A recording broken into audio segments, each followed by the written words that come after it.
The Magic Paintbrush by Julia Donaldson. Go and catch some shrimps, Shen. Go and catch some fish. Go and gather oysters to fill the empty dish. Shen sits on the seashore, a stick is in her hand. She sits there drawing pictures in the sand. She draws a flower, a flying fish. She draws a boat at sea, a hen, a hare, a dancing dog, a weeping willow tree. You can see her there, painting. The waves roll in and wash away the pictures in the sand, but on a rock there sits a man, a brush is in his hand. He looks around, he calls to Shen. Come here, he whispers, hush. We don't want all the world to know about this magic brush. He slips the brush into her hand and tells her to be sure never to paint for wealthy folk, but only for the poor. And there he is handing her the paintbrush. Did you catch some shrimp, Shen? Did you catch some fish? Did you gather oysters to fill the empty dish? No shrimps, no fish, no oysters. Shen laughs and runs inside. She paints a pot, then stands and waits until the paint has dried. The paint dries on the paper. The painting of the pot is not a painting anymore, but real and steaming hot. The pot is full of shrimps, Shen. The pot is full of fish. The pot is full of oysters to fill the empty dish. The village people hear the news. Into the house they crush. The young and old all want to see Shen and her magic brush.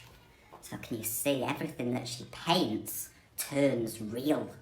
And she painted the dish full of fish and it came to life.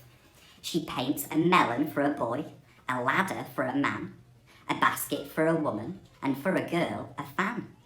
And soon the news spreads far and wide, and people stand in queues for blankets, boats and buffaloes, for hats and coats and shoes. The news spreads over fields of rice and over desert sands, until at last inside Shen's house the powerful emperor stands. There he is. I order you to paint a tree and make it very big. Instead of leaves, paint golden coins, 100 on each twig.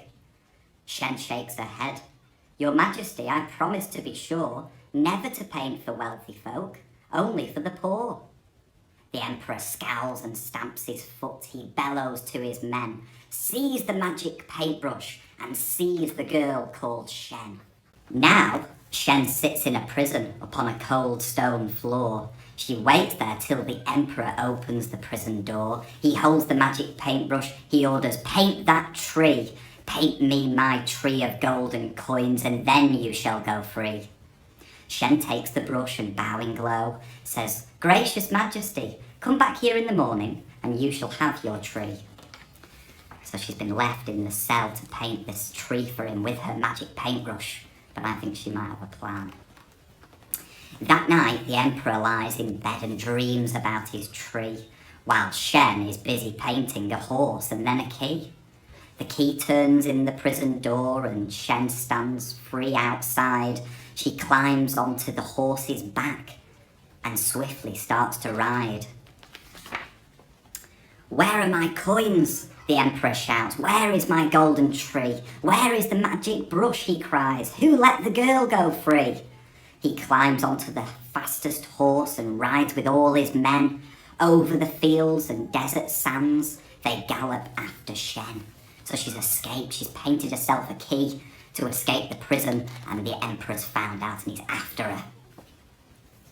It's Shen, she's back again. The neighbours gather round, but Shen is painting silently while distant hoofbeats sound. She paints a mighty river, a river deep and wide. The emperor and all his men stop on the other side. The emperor scowls and stamps his feet. He shakes his fist at Shen. I'll swim across your river, and so will all my men.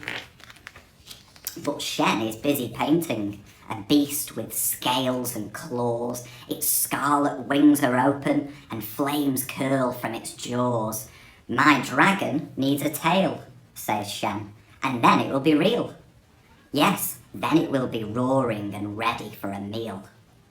Now shall I paint the tail? She asks. Or would you rather go?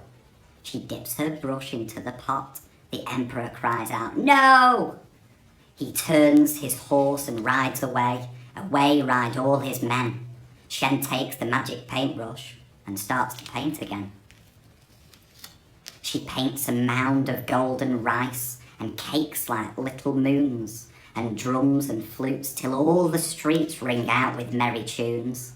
The sun goes down, the moon comes out and shines as bright as day, while Shen and all the villagers dance the night away. And that's the end of The Magic Paintbrush by Julia Donaldson, one of my absolute favourite stories, all about a girl with a magic paintbrush that whatever she paints comes true and comes to real life. So I hope you enjoyed that story, and I hope you managed to work out who was reading it to you. But also, you might want to have a think, if you had a magic paintbrush, what would you create? What would you paint to come and that you could have anything? What a magic thing that is. Okay, bye everybody.